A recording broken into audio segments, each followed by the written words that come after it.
Hey guys, what is up? Welcome to Fly Like an Eagle podcast, a brand new era. Once again, I'm here with my guys James Scorza, Joe Mars from the Patterson App Sports Show, which you can catch it live tomorrow morning at 9 a.m. on the Hardcore Sports Network.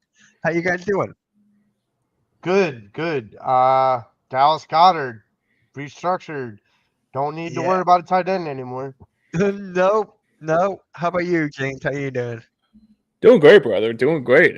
Doing a lot of busy stuff in this day and age, but man, we got a lot to get to, man. I cannot wait until we talk some Dallas Goedert. Can't wait to talk some birds, and I mean, just a few months, man. We will be. I'm actually just a few days. We'll see this the release of the schedule, and everything will look good for the birds to play in 2025. So let's get right to it.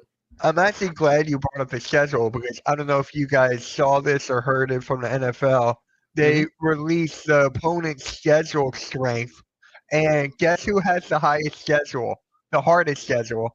The New York Giants have the Wow. hardest difficult schedule with the opponent win percentage of 57%.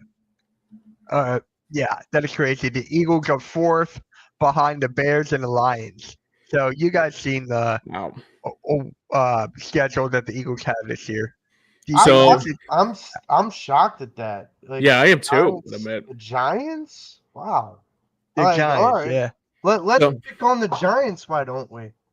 Hey, we got Saquon. We gave got a couple players that basically Joe Shane gave us a silver platter. I mean, why the hell not, right? Yeah, they gave us Oxalari and they gave us Adoree Jackson. Yep. So thank you, Giants, but that is why, because Exactly they right. stink.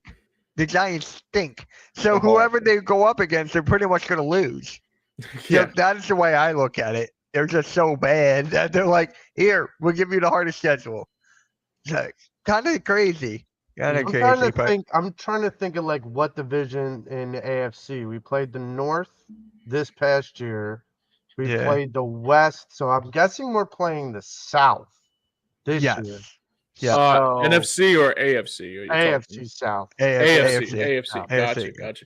Yeah, I think it's the AFC South. No. It's the AFC East and the AFC. I think it might be the AFC West too. Well, the AFC East is that 17th game, and the AFC West is okay. like the Raiders and the other Right, teams. right, Yeah. right. Yeah. Okay. So we'll see the Raiders come to town for the first time at the Oh, Link Rover. boy. No, I'm just kidding. And Joe Scorza says it really comes down to who and where and when they play. Yep, Correct we them got to window. wait till Monday for that. Yeah. Oh, I'm I really can't looking wait. forward to it. I Me am. too, man. Me too, man.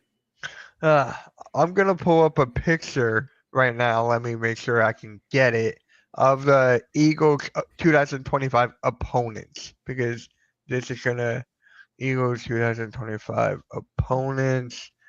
Give me this picture. Here we go. And then I'm going to share it out. Give me 1 second. I still can't believe the Giants are just the top. I mean, even the Bears too. I mean, what did the Bears ever do? Well, they did get better. The They Bears, did. They did. You're no, right. you You're right. got to give them credit there. So let me share the opponents, the Eagles opponents right now. So let me get to it. So There for we the go. 2025 opponents, come on. Oh, There we go. can you see it? Yep. So we got Hold on. Cowboys, Giants, Commanders, obviously NFC East. We got the Bears, the Lions. I think that's the Broncos and the Rams, and like I said, the Raiders. Yeah. And for the away, we got Dallas, Washington, New York, obviously again, Tampa Bay for the 5th straight year looks like.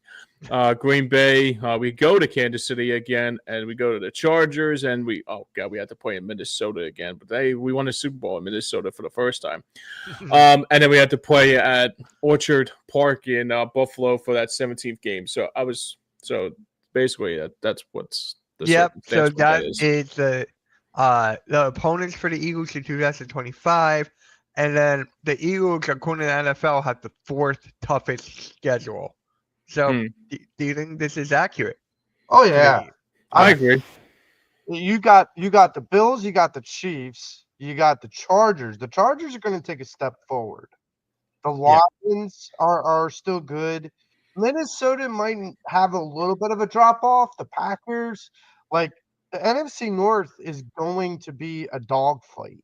I think the NFC North is going to be the biggest dogfight of a division in the whole NFL. Hmm. Because, like Yeah. mentioned, the Chicago Bears, the weakest team in that division last year, has Hmm. gotten better.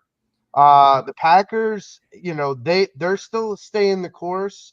The Vikings, they're turning the page, but as long as you got Justin Jefferson on that team, you always have a chance. And then, yeah, the biggest question marks I think are going to be Detroit, whether they are going to be able to get over losing both their offensive and defensive coordinators. But they're the Lions. I mean, they have a lot of talent on that team, and they still have a really lunatic head coach.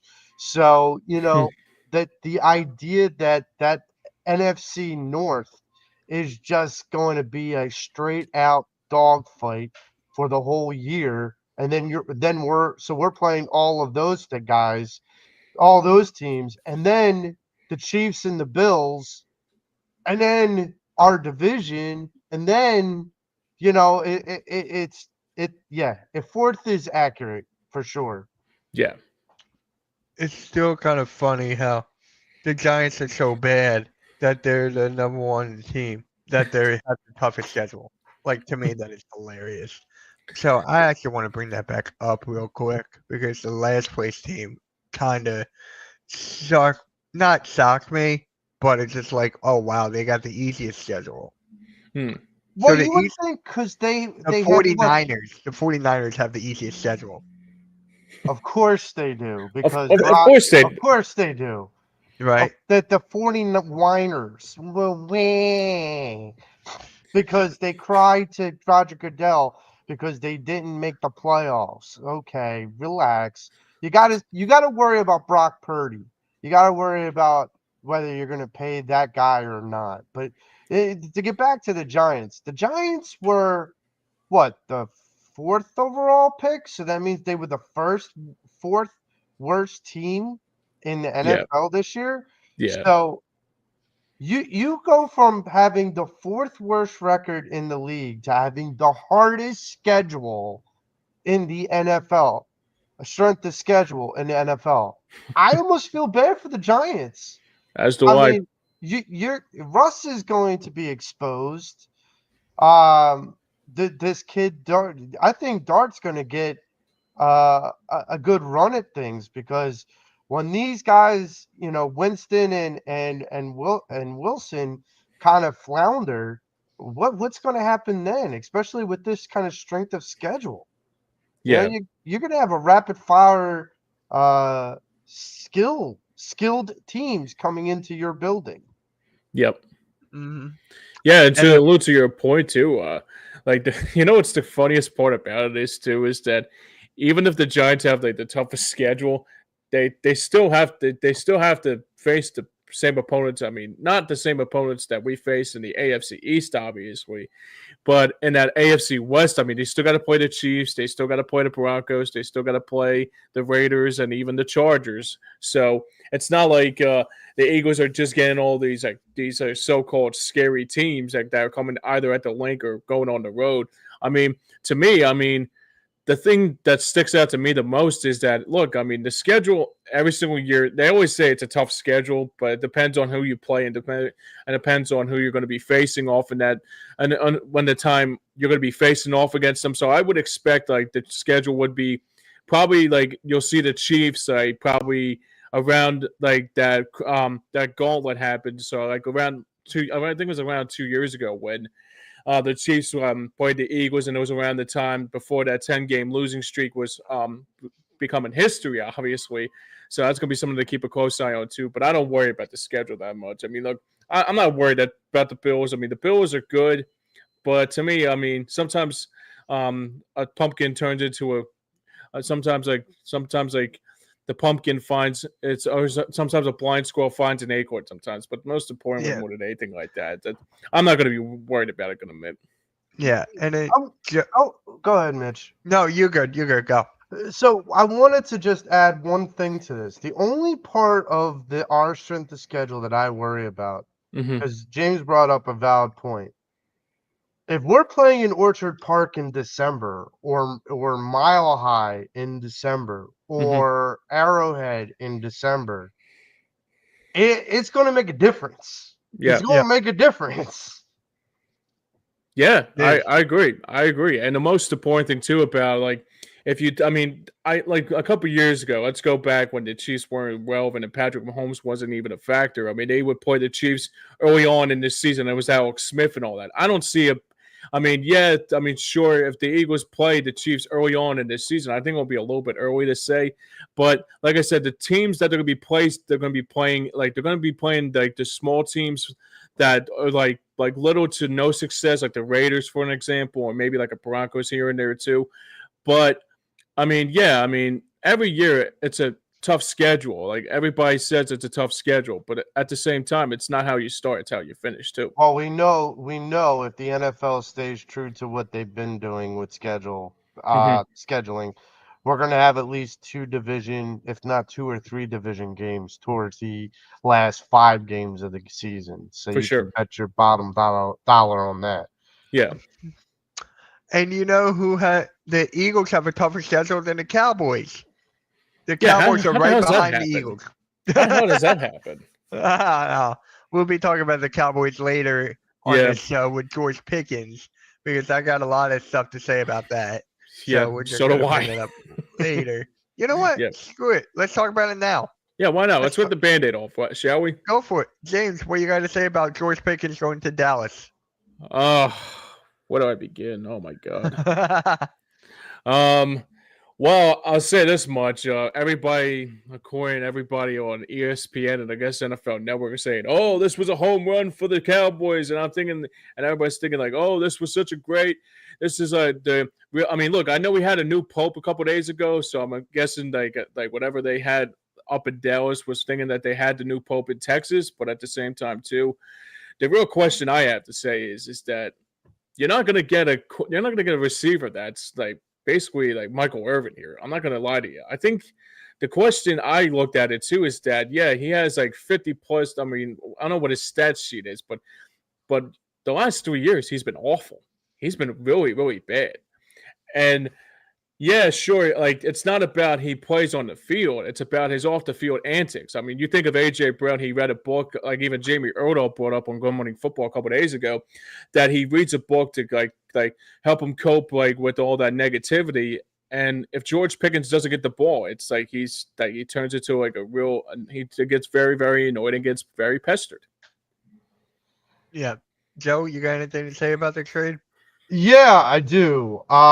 It's George Pickens, not Justin Jefferson. Let's Correct. pump Yeah. the brakes a little bit. Like Dallas is still Dallas. Dak is still Dak. And until I'm, proven otherwise, Dak Prescott is not an elite quarterback in the NFL. I'm Nope. sorry to give the news flash to those people that think he is, but Hmm. he isn't. He needs to have these like outstanding weapons around him to raise his gameplay up. I go back to when he had Amari Cooper and CeeDee Lamb and Cedric Wilson and all these guys, and then Zeke was doing well and Pollard was doing well, Hmm. and they had a good tight end. So we had all these weapons. And then they were like, well, Dak Prescott's the MVP. He's an elite quarterback. And I'm thinking, no, he's just got a lot of weapons. If we could sit here and throw criticism at Jalen Hurts for not being an elite quarterback, and you know what? I have contention against that debate. But for those that think that Jalen Hurts is not an elite quarterback, the same argument could be true there. Hmm. Jalen's got AJ and Devonta and Dallas and Saquon. Like, yeah, he's got weapons to build himself up. Yep. The difference between Dak and Jalen, I would say, is Jalen can do more with his legs. He can do more with his body Hmm. than Dak can do. And that makes a big difference. And it's proof Dak, because Jalen Hurts has a Super Bowl ring and a Super Bowl MVP, and Dak Prescott doesn't.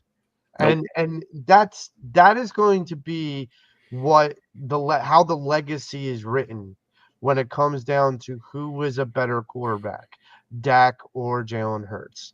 Hmm. And so for me, the George Pickens is just, you guys got a poor man Amari Cooper. Good point. Yeah. That's a solid point. And to allude to your point again there, Joe, the thing that strikes out to me about what George Pickens does, it's like it feels like the same circumstance they had with Amari Cooper, if you know what I mean. I Mhm. mean, they had that same kind of level of the playing field. I mean, sure, yeah, he's a name. Yeah, he went to the SEC. Yeah, like he played under Russell Wilson. Yeah, sure, he had a good couple years here and there. Okay, whatever. But the question is that it's not about his like field his stuff on the field. I mean, his on the field stuff. Okay, he's okay, but just okay, he's not going to cut it. But when he's off the field and not getting the football, that's going to be the big storyline. It's kind of like you have another Stephon Diggs with you on under your shoulders a little bit. Yeah. I think that he's going to be more of a headache and to keep something else in mind, Amari Cooper, he's still out there in free agency. So does he go back to Dallas? Mm-hmm. Like, who knows? The idea that Dallas is up against the cap, and it's one of the reasons why they had to trade to go get a George Pickens, because they probably don't have enough money to go sign a guy like Amari Cooper or whatnot. Yep. So, this was a desperate move from a desperate owner who's still doing the jig from the draft and still thinks that his quarterback is the end all be all. And look, he's delusional and that's fine. That's his prerogative. Yep. Jera being Jera. Yeah. So for me, right, it's the value that they got back for Right. Pickens, right? It's just like we're gonna listen to me breaking down this trade for the Hardcore Sports Network real quick because honestly, I forgot the trade and who got who. So Steelers just traded wide receiver George Pickens to the Dallas Cowboys for a third round pick and a 2027 fifth rounder, and the Cowboys get George Pickens and a 2027 sixth round pick. Let me know what you guys think in the comment section below. Breaking news: the Right. pitch. Let's stop that. I mean, it's like nothing. The value they got is nothing. It's like a bag of So peanuts. exactly my point. And all of this to me is just laughable. Like, don't get me wrong, Pickens and CD, that is a dangerous wide receiver, but it's not as dangerous as everyone claims for it to be. Right. Dak still got to get him the ball. Hello, Pickens. He's a quote unquote diva. That's basically what a wide receiver is nowadays. It's like a diva. They only care about themselves. Ergo, AJ Brown. I'm not getting into that, but yeah, he just cares about himself and he wants. This is his last year of his contract, right? Last Yep. year. Do you Yep. think Dallas will pick him up? Ooh. This is the see George Pickens is all the drama of Terrell Owens with half the Yes. skill. There you go. That's So, even a better compliment. So here's the thing: do they pick up his contract? No, because they still have to pay a lot of people. Yep. I've made this clear that defensive front, like the defensive backs, like with Trayvon Diggs and Elon and stuff like that, they all have to get paid, and they're not going to wait around. And guess who wants to get paid first? Micah Parsons. Yeah. And so if you don't line Right. that Brinks track up for that defense, it ain't gonna matter who your receivers are. Dak Prescott, I hate to say this, is going to go into a Donovan McNabb type of situation. Ooh. He's going to go into a situation where he's going to have some good players on the defense, some decent offensive linemen, a okay running back, and really subpar receivers. And Mm-hmm. he's going to have to make it work. Mm. And like that's the thing. I agree with the commentary that if Donovan McNabb were on this team currently, like the prime Donovan McNabb were Right. on this team currently, man, that guy would be MVP every year in my mind. Because the receivers that he's throwing to are far more talented than what he ever had to deal with before. And so, like, Dak is not going to have that luxury. George Pickens is not, look, they can get excited because he's better than who they had. Mhm. Yeah. That I'll say. He's better than who they had. But is he a top 25 receiver? No. God no. And then Joe Scorza comes in. Oh, I'm sure we won't hear a word about Pickens' contract. LOL. By the Yeah. way, Pickens and Parsons have the same agent. I did not even know that.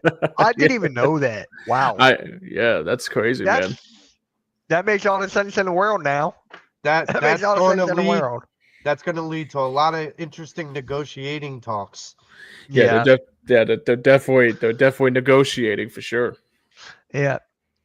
Well, speaking of Negoti- negotiations, Adam Schefter, right? Adam Schefter, he's been negotiating for the Eagles, the whole tush push ban. And then Mhm. he was coming out and saying that he thinks it's bad news coming for the Eagles. Oh, jeez. Yeah. So it looks like it's going to be banned according to Adam Schefter. Oh, God. The next few weeks are going to be full of tush push shatters once again. This was the case earlier in the offseason, but the Philadelphia Eagles play survived to live another day. Every team has access to the play and can run it themselves, but Philadelphia has found significantly more success than any other team around it. There's been a debate throughout the offseason about the possibility of banning of the play in the NFL. That's what he said on the Fanatics. So, Joe, how do you feel about Jesus. this, man? I mean, you know, I'm not bothered by it, gonna admit. I'm not annoyed. At first, I was pretty annoyed about how the circumstance happened, and I said to myself, okay, if they get rid of this play, fine, whatever. Yeah. They still got to stop Saquon. They still got to stop AJ Dillon. They still got to stop AJ Devontae Dallas and the whole effing show and the whole team. The question I have to ask is that what are they going to do? Like if you want to ban something from our end, you got to ban something from other players that do very well. You mean here's a good example. Like Lamar Jackson can dash all he wants, but once he dashes around, it'll be a 15-yard penalty.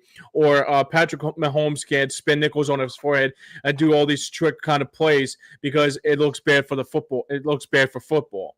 I mean, Yeah. if you want to do something like that, then you got to do something. I mean, you want to ban the tush push, do something else in return to make them feel like, well, that's not a football play. Well, apparently this isn't a football play either. So you can't have your cake and eat it too. So that's the most important thing. Yep. And Joe, before you go, Logan Motorsports says go Birds, and Philly Special Cards goes, I don't think the fist push or the tush push being banned matters honestly. We don't need a tush push, says We don't. Logan. That's the thing. We don't. We need have it. Saquon Barkley. Exactly Completely right. true. We don't need it.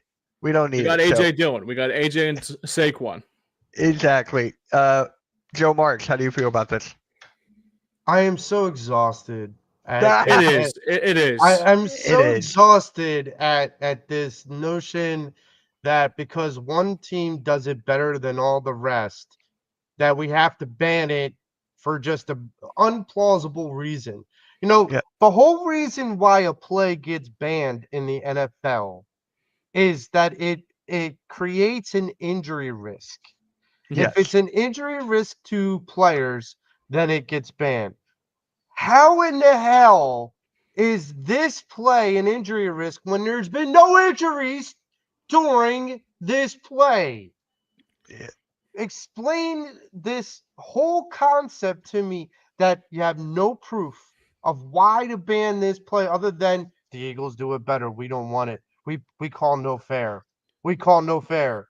They do it well and we don't want them to do it well. Okay, Well, fine. that's my Now, point.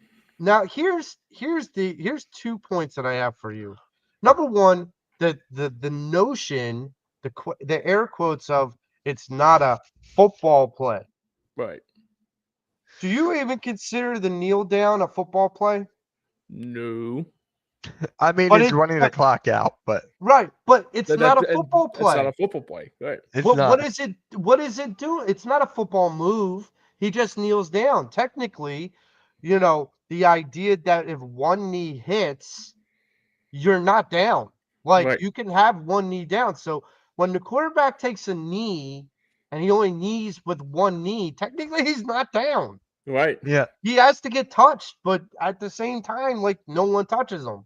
So we have gone about saying that that's a good enough play. Yeah. Whereas if you eliminated that, right?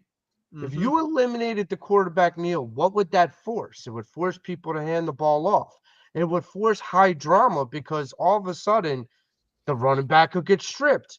The team that's the game's not over until it's over kind of thing. Yeah.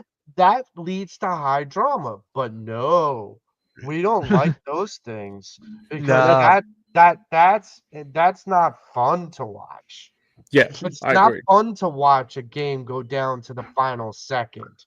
Yeah. It's not fun to see a forced fumble on the 20-yard line when the other team has it well in hand. Huh. Yeah. That, Hey, it's the boss man, Scott.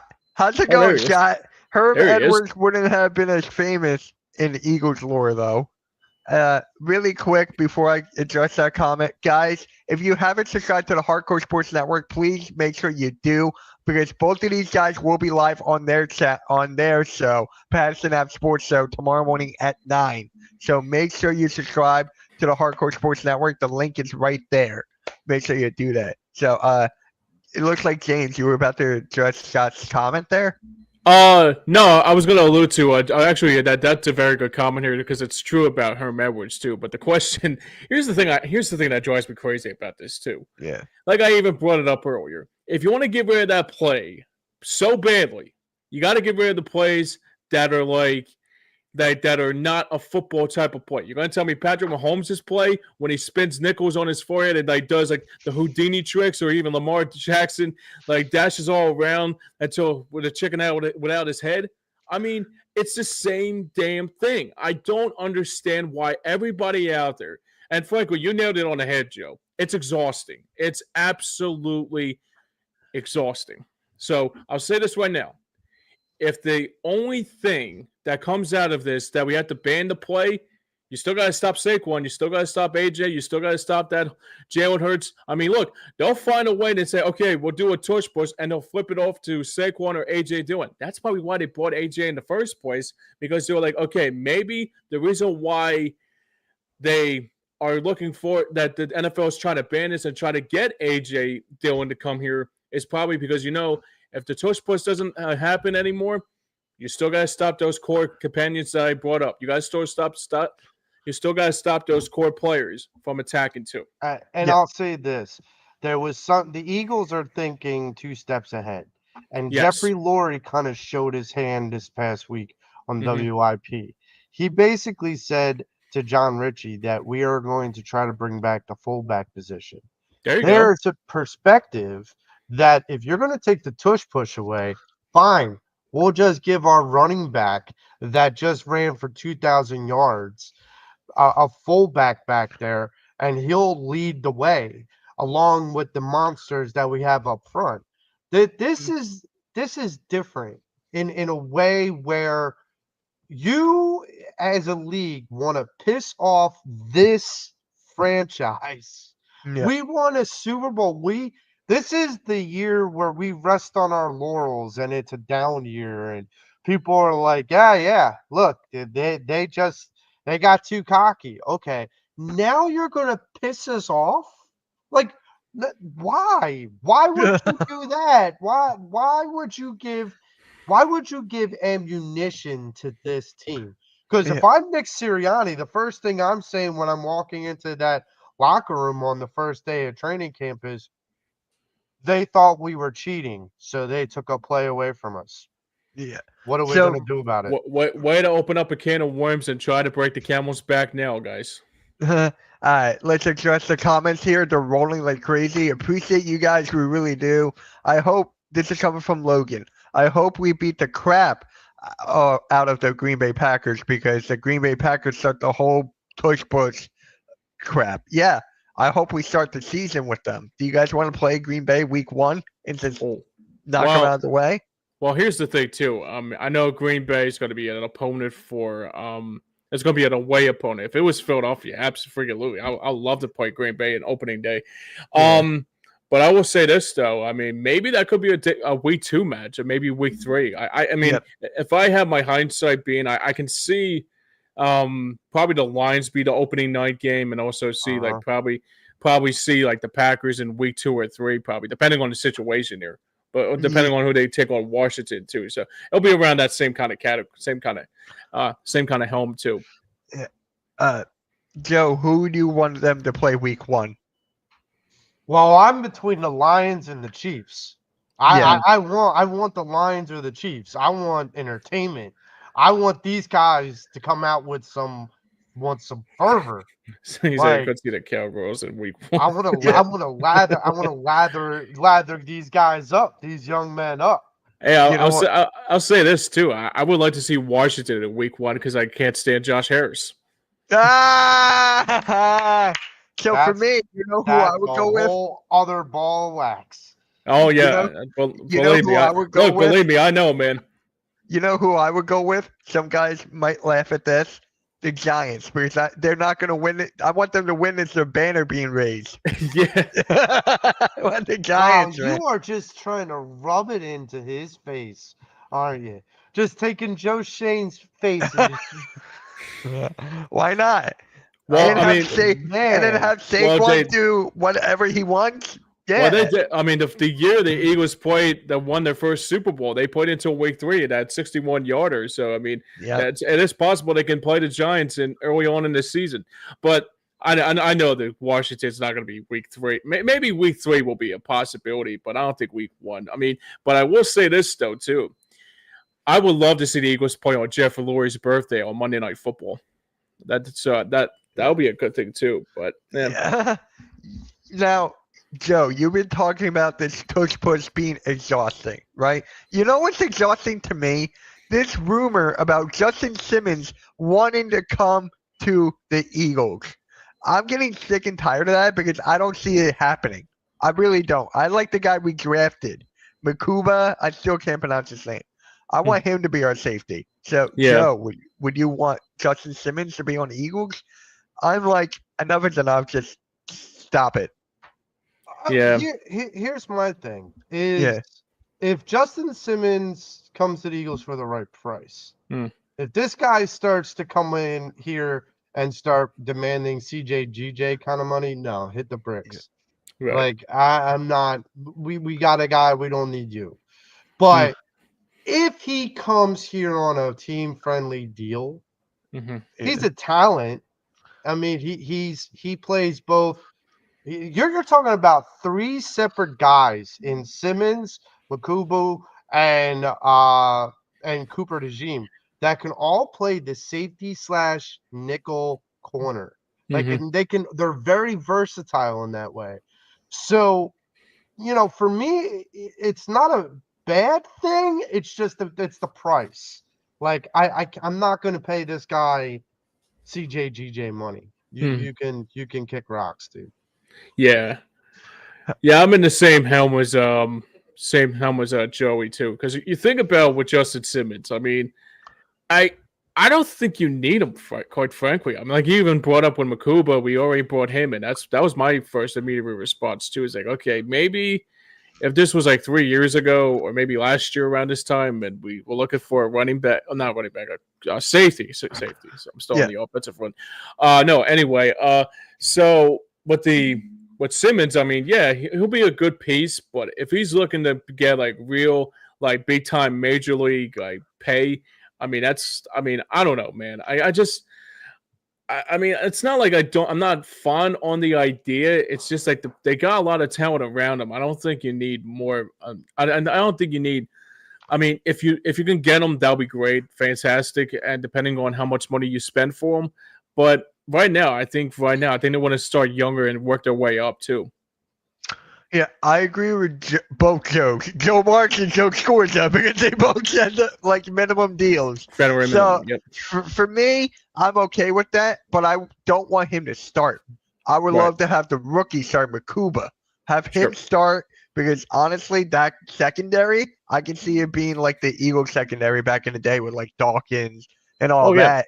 Once they build them, once they develop them correctly, that secondary is going to be big. Exactly. It's not a big money deal. It's not. You're right. He's right. That's the other part of it too, though, is that I feel like in the beginning of the season it'll kind of go the inverse. Justin Simmons will start the season, but he'll make way for Makubo, and he'll kind of bring him along, and that's why I want a veteran deal, because I'm not paying this guy $12 million to go sit on the bench come week 6. No, if I'm paying him $2-3 million, yes, go sit on the bench and let your heir apparent take over.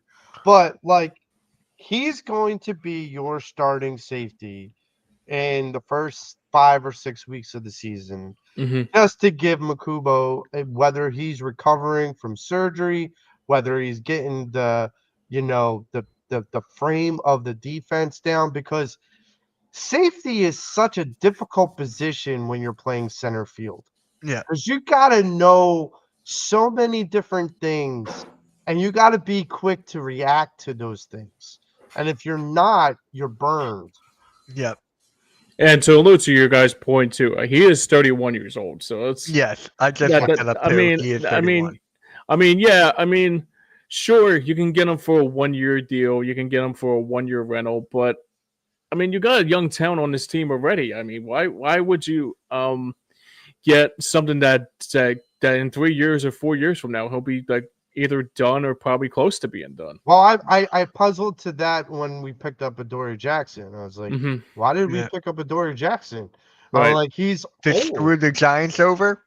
Well, okay, but you picked up their second CB2. I'm like, okay, you picked up the second cornerback on a bad defense. True, that's true. I'm not like, this isn't the second cornerback on the Kansas City Chiefs.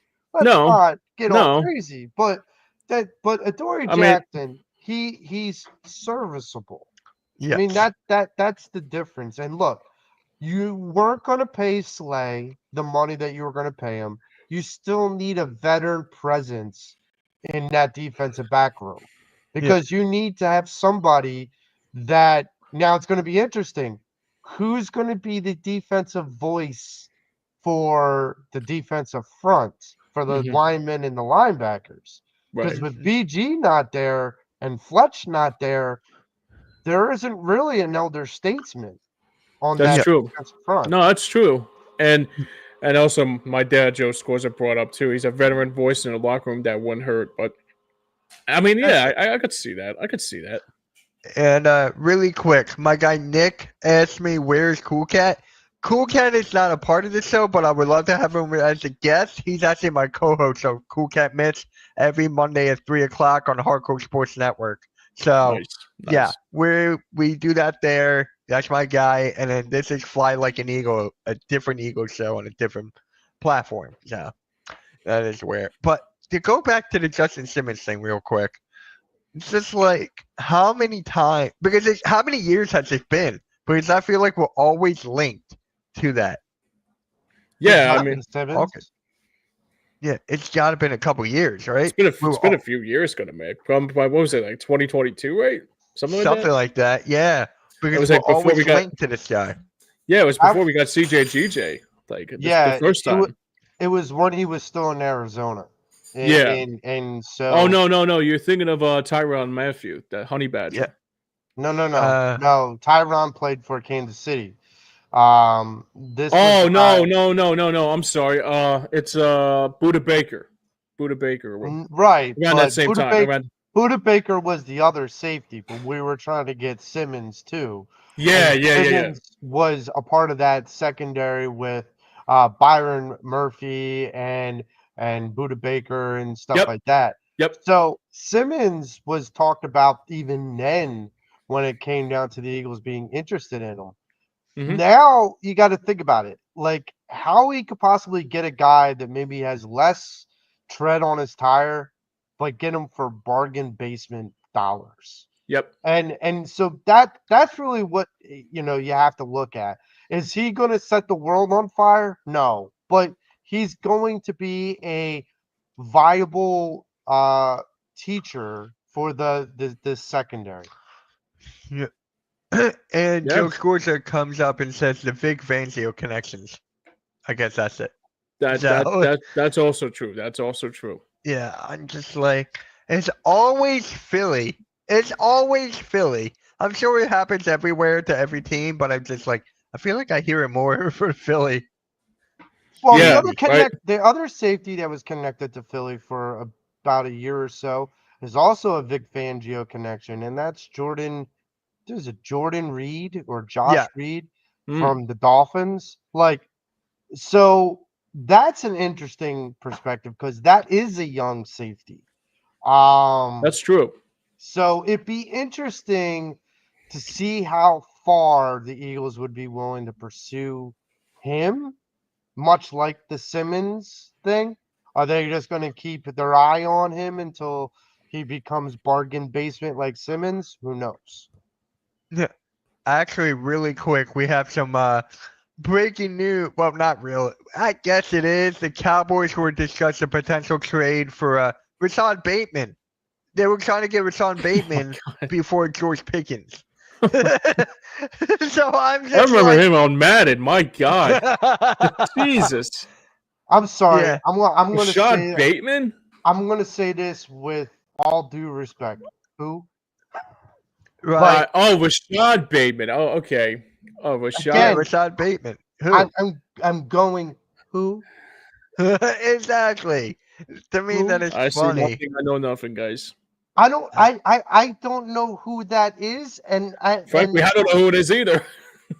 and that shocks me because if I don't know who that guy is, then he's that irrelevant of a receiver. Yeah. Okay.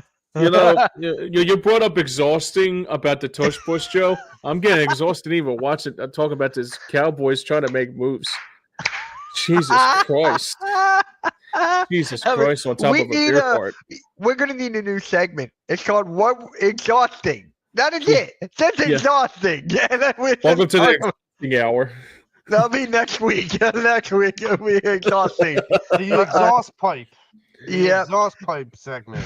So Yeah. Philly Special Cards comes in and goes, God. Simmons has a connection with Vic Fangio and defensive back coach Christian Baker.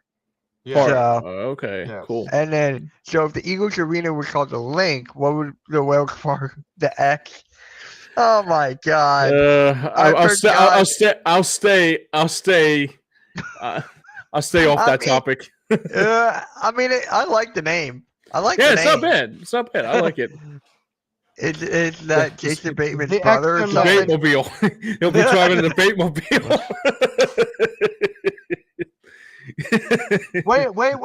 Wait.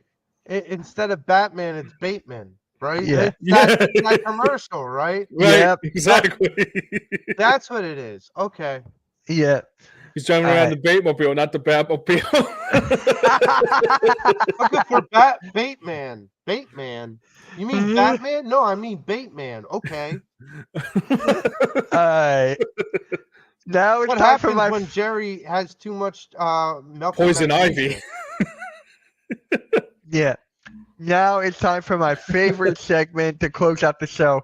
3 words or less. So I'm like, Rashad Bateman, who? Who's he? That's mine. That's mine. Rashad Bateman, who? Who's he, Jared? I like who? I see nothing. Who's he? I see nothing. All right, Joe Marks, how about you? Your 3 words or less. Jared be a Jared, I guess. I don't know. Go ahead, Joe. Dallas Cowboys suck. Yeah, pretty much. Yeah, My drop. I mean, it just like What the hell? Like, look, I can't even spin it. Like, I can't even spin it for those people out there. Not that I want to, but I can't even spin the Cowboys being okay. The Cowboys suck. Whatever. Dallas Cowboys suck. Sorry. Yeah. Yep. And then Philly special card starts on exiting Mike. I got. Oh, that's our Blankenship and Cooper DeSheet's new pod. Oh, really? Yeah. I didn't know they had that. Oh, Yeah. wow. There we go. Mitch Kofsky Nation. Mitch Kofsky Nation 3 Oh, wow. No Philly halftime. Okay. I respect that. Long live Jim. Amen, brother. Amen. Really the exhausting Jera. All right, guys. Make sure you guys subscribe to the Hardcore Sports Network. The link is in the chat. It's also in the description. And if you guys haven't yet, the Steampunk Entertainment has a Discord server. So if you want to join it, the link is right there. I'm in there. I'm on so in mine. So if you guys want to join that server, go for it. Yeah. James, what are you guys talking about tomorrow on Patterson Ave Sports Show? Well, we got a 4 for 4 topic sports show coming up tomorrow. We got our good friend Mark Laurel from It's a Wrap joining us, talking all things Birds, Phillies, Flyers, draft lottery where they got screwed, and maybe some Sixers. We'll talk some Sixers in there. We got a lot to get to tomorrow, so hopefully you guys join in. We're on tomorrow at 9 a.m. on the Patterson Ave Sports Show, so please stick with us, and we are going to have a fire show. And don't forget this. Right now, yeah, you might want to tune in because Joel Embiid might have a new destination. Ooh, there you go. So we'll talk about that tomorrow. Thank you, Catherine Romano, for President Steve. You rock. I'm gonna miss you on the mornings. And then Nick Curcio comes in and goes, "The Knicks are winning the chip." All right, stop copying Philly halftime every 5 seconds. That's my buddy Don Paranzino. Thank you, Don. Appreciate it, buddy. Appreciate it, man. Make sure you hit the like and subscribe to the Hardcore Sports Network. The link is in the description. So with that, the Nova Knicks. Let's go Nova Knicks. So those games were crazy. The last couple games. Yeah, I streamed them. Oh my, dude! I'm not gonna lie to you. I should have chimed in, man, because that was a. I mean, I'll say this right now. Tomorrow, yeah. You know the funny. I should have played. Oh no, they do play tomorrow. You're right. Yeah, Mikal Bridges could have been a Sixer here. He was for 5 seconds. For 5 seconds, exactly. I'm leaving. Exactly. I'm leaving. I'm not doing this again. I'm with you, pal. I'm right there with you, my friend. Yeah. Don't believe me. I know. Hold on, Joe. Who's gonna be on your show tomorrow? Who's gonna be the guest for Patterson Ave? Mike Laurel. Mike Laurel from It's a Wrap Sports Network. Yeah, love that guy. That's my guy, man. Make sure you guys tune into that and. Yeah, hit the like and subscribe right here on Steampunk Sports Pennsylvania. Joe, you wrote a couple articles for the website? Yeah, I talked about how Alec Baum, whether he's iconic or idiotic, you be the judge. And then I wrote about Taiwan Walker going out to the bullpen and how he could potentially help strengthen a lot of the bullpen pieces that are out there and maybe give a little bit of length in that bullpen. And so far, that has been correct. We still might have a bit of a course correction if Rangers continues to struggle with his starts. But we'll see. And then Nick comes in and goes, Mitch calls everyone his guy. He has over 100 guys. I don't know how to respond to that. All right, guys, we'll catch you all later before the conversation goes off the rails. Hey, we know a thing or two about that too. We know a thing or two about that, brother. Yeah. See you guys. Have a good one. Go Birds! Go.